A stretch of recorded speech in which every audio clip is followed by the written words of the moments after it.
함익병 원장은 4개 나오니까 내정 철회잖아요. 아까 좀 다르긴 하지. 임명하기 전에 내정했다가 과거 발언 문제되니까 3시간 4시간만 내정 철회했거든요.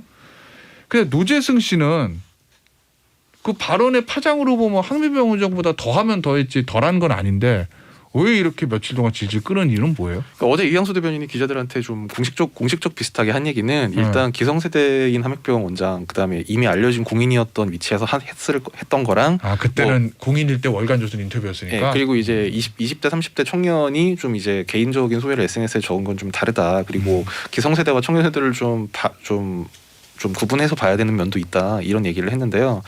그 사실 그런 해명도 물론 뭐 어느 정도 작용을 했겠습니다만 그보다는 이제 지금 김성태 본부장 함익병 그 공동위원장 내정자에 이어서 이게 3번째이기 때문에 이제 처음 이제 김성태 본부장 같은 경우에는 그냥 내정 단계에서 그냥 이렇게 그렇죠. 마치 이제 다 약간 거의 잊혀졌고 함익병 원장 같은 경우는 사실상 그게 처음인 것처럼 이제 알려졌는데 이게 지금 2번째, 3번째가 되면 이제 뭔가 이제 그 인사검증 부실하다 이제 이렇게 되면 앞으로 발표하는 모든 인사가 다 그 프레임에 들어갈 좀 그런 우려가 있거든요. 더 밀리면 안 된다 이거구나. 예, 그런 부분이 좀 작용을 하는 것 같아요.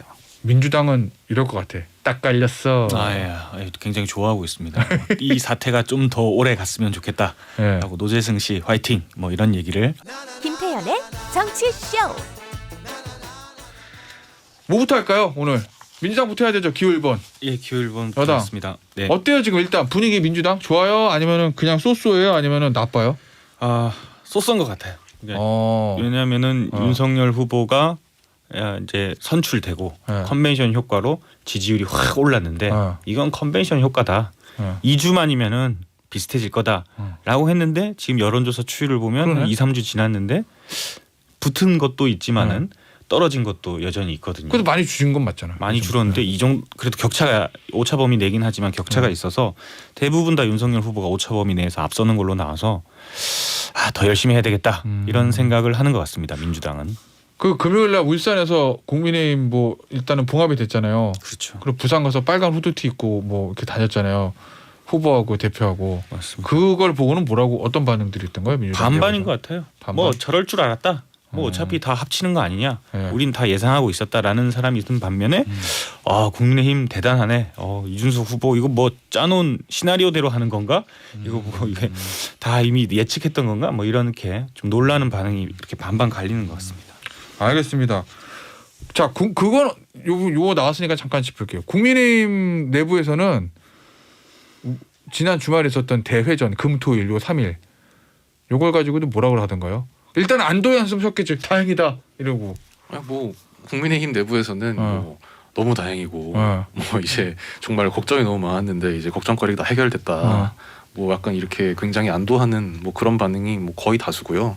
뭐 여기에 대해서는 사실 당 안에서는 별로 이견이 있을 수가 없는 게 어쨌든 뭐 지금 가장 눈에 띄는 뭐 당연히 윤석열 후보 그다음에 김종인 총괄위원장 이준석 대표 요 3명이 결국 공조하는 체제가 결국 만들어졌다는 거에 대해서 뭐 이 당 지지자들 중에 뭐 거의 99%뭐 그리고 뭐 지금 당무를 맡는 사람들 중에는 뭐 거의 전원이 여기에 대해서는 뭐 나쁘게 평가할 이유가 사실 하나도 없는 거기 때문에요. 그러니까 제가 궁금한 거는 이제 분위기 떠가지고 뭐 이대로 하면 뭐 예를 들면 어제 김종인 총괄위원장은 실수만 안 하면 이길 겁니다 이랬잖아요. 그런 뭐 업된 분위기가예요? 아니면은 그래도 아직 멀었어 이거예요? 딱 둘 중에 하나를 택일하기는 좀 어려운데 고르자면 전자 쪽에 가까운 것 같아요. 이제 우리가 확실히 분위기를 가져왔다. 이대로 쭉 가면 된다. 그러니까 결국 그 얘기가 김종인 총괄위원장이 했던 그 큰 실수만 하지 않으면 우리가 정거 가져올 수 있다. 그 얘기가 이 분위기를 그대로 유지하고 끌어가는 게 중요하다. 다만 이제 뭐 김 총괄위원장 같은 경우에는 이제 연말 연초 뭐 12월 말 1월 초쯤에 한번 그 변곡점이 올 수 있는데 거기에 우리가 지혜롭게 대처해야 된다. 그러니까 결국 그 얘기는 이제 이대로 분위기 기조를 쭉 끌고 가는데 리스크 관리만 잘하면 된다. 이제 그런 취지인 것 같습니다. 근데 우리 출입 기자들 얘기를 들어보면 민주당은 쏘쏘 뭐 좋지 나쁘지 않고 열심히 하겠다. 국힘은 뭐 분위기 떴어 뭐 이대로 가면 돼 이런 데잖아요. 근데 수치를 보면 사실 거의 비슷한 거거든요. 어제 갤럽 여론조사 보면 붙었어요. 수치는 크게 차이 안 나는데 왜 분위기는? 근데 여론조사는 이제 느끼지? 전개 막 이제 매일 같이 여론조사가 나오는데 그걸 다 놓고 보면은 거의 동률인 것도 있지만은 대다수가 윤석열 후보가 오차 범위 내에서 앞서는 그러니까 그게 지금 시간이 좀 필요한데요. 그러니까 각 그 조사 기관마다 조사하는 기법이 다르기 때문에 뭐 여기서 숫자가 높고 뭐 그래서 여기서 몇 % 차이고 사실 이거보다도 그 추세를 봐야 되는. 추세. 그러니까 각 기관이 하나의 기관이 2주 전에 했을 때, 한 주 전에 했을 때, 지금 그다음에 다음 주 했을 때 이 추세를 보는 게 중요한데요. 이런 식으로.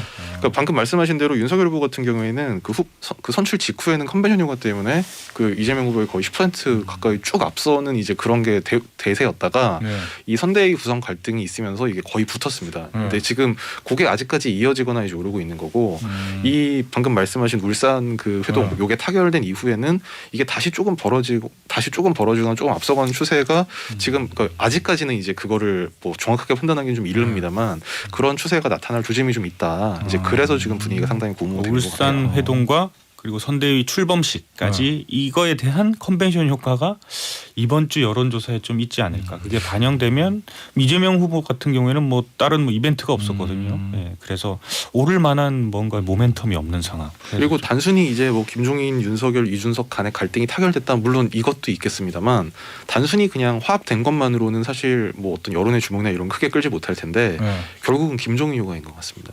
김종인 효과. 네네.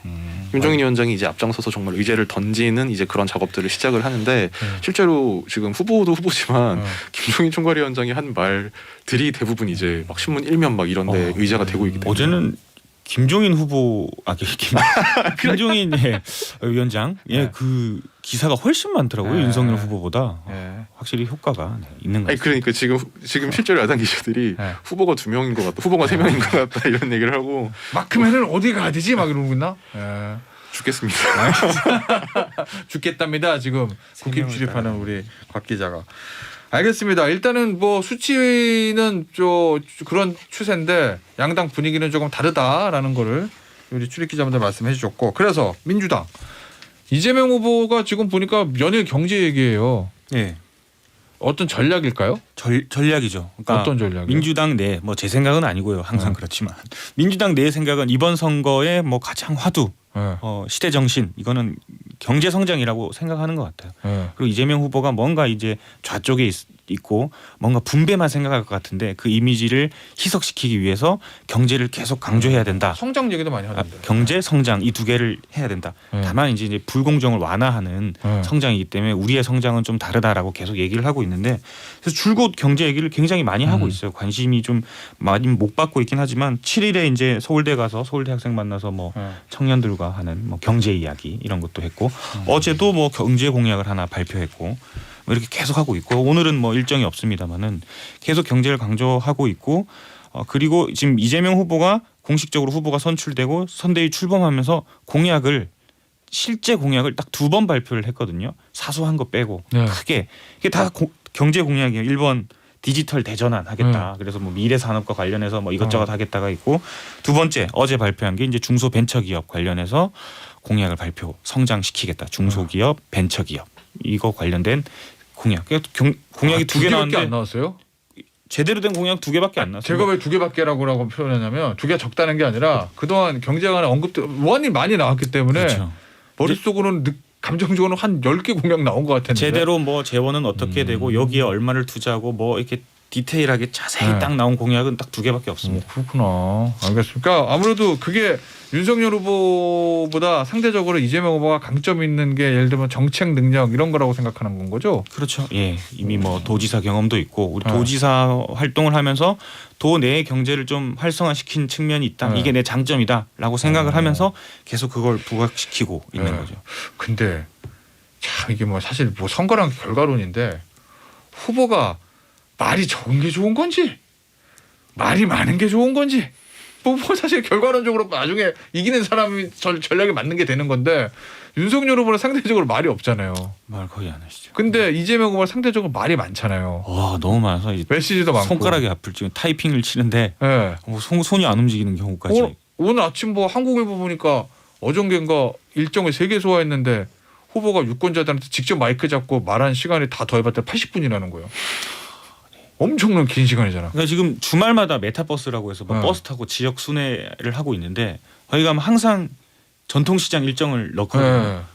옛날 같으면은 다른 후보들 같으면은 그냥 한번 쭉 돌아보고 상인들과 이야기하고 어묵 먹고 떡볶이 먹고 있는데 이제 이재명 후보는 항상 하는 게 있어요. 이제 그 전통시장 상품권, 지역 상품권 가지고 물건 하나 사는 거 이거 꼭 집어넣고. 본인 또 경기 지역 화폐에 연동돼서 그런가 보다. 그리고 그 광장 같은 데서 전통시장 딱 중심지에서 즉석 연설을 해요. 뭐 원고도 없고 아무것도 없고 주제도 없는데 막 이제 기자들은 그 밑에 미리 가서 이제 치고 있거든요. 근데 하면 60분 동안 혼자 원고도 없이 얘기를 하고 70분 동안 얘기하고 이게 뭐 하여튼 진짜 달변가다. 변호사 출신이라 그런지 말은 진짜 많이 하고 말하는 것 자체를 굉장히 좋아한다는 느낌을 받고 있거든요. 일단 그러다 보니까 이런 얘기들 있잖아요. 약간 좀 말이 좀 바뀐다. 예를 들면은 얼마 전에 제일 그 국토부일세하고 그 재난지원 전국민 재난지원금 그렇죠. 초기 버전에 한다.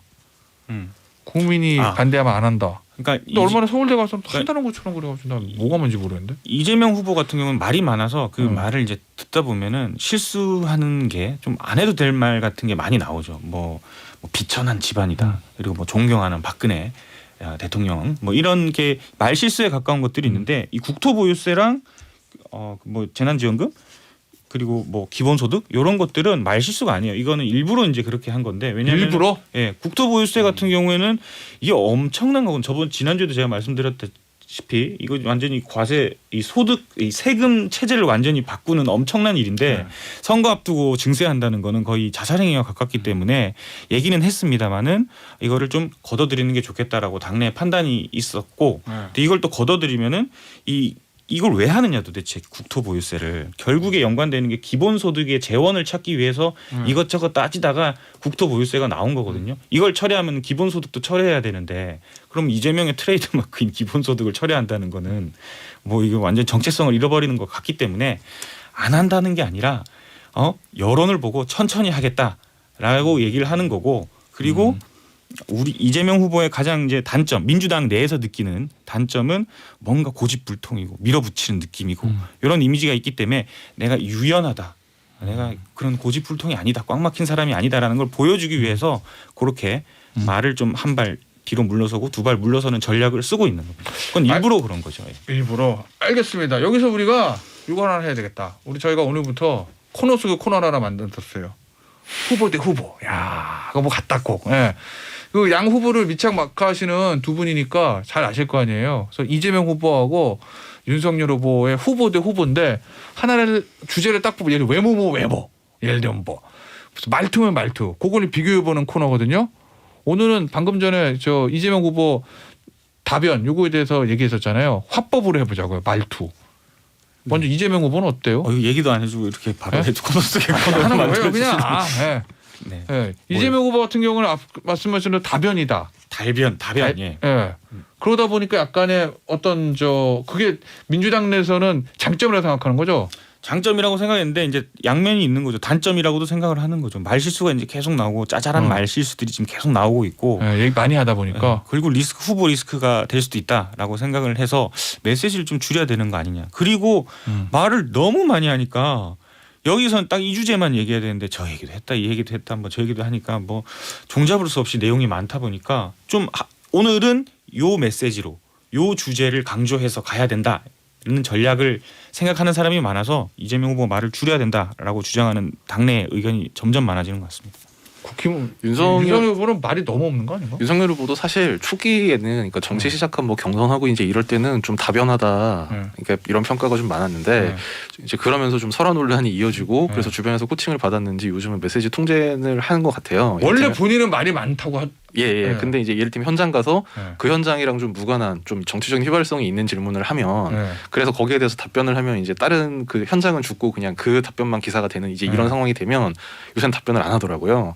그래서 좀 메시지를 상당히 통제하는 것 같은데 근데 문제는 이제 문제라기보다는 좀 이제 윤 후보의 어떤 그 화법의 특징이 좀 뭐랄까요 그 말을 문장을 짧게 말하는 게 아니라 이제 굉장히 길게 이어서 얘기하는 스타일입니다. 그러니까 이걸 뭐 문법적으로 얘기하면 뭐 북문, 뭐 아는 문장 이렇게 표현하는데 이게 대부분 뭐 공소장이나 판결문 이제 이런 법조계에서 공소장. 네, 하는데 이제 뭐 제가 지금 말하는 것처럼 이를테면 공소장과 비슷한 화법을 사용하는데 여기서 공소장이라 함은 뭐 아는 문장, 뭐 주어 서술의 목적어가 뭐 각 문장 안에 2개씩 들어있는 것을 말하는 것인데 따라서 뭐 말을 이런 식으로 한다는 거죠. 이런 식으로 한다는 거구나. 아, 알겠습니다. 그러니까 그러다 보니까 좀 주술호응이 잘 안 돼가지고 이제 기자들이 기사를 쓸 때는 말을 이제 따옴표 안에 집어넣어서 커트를 해야 되는데 그렇죠. 그게 안 돼요.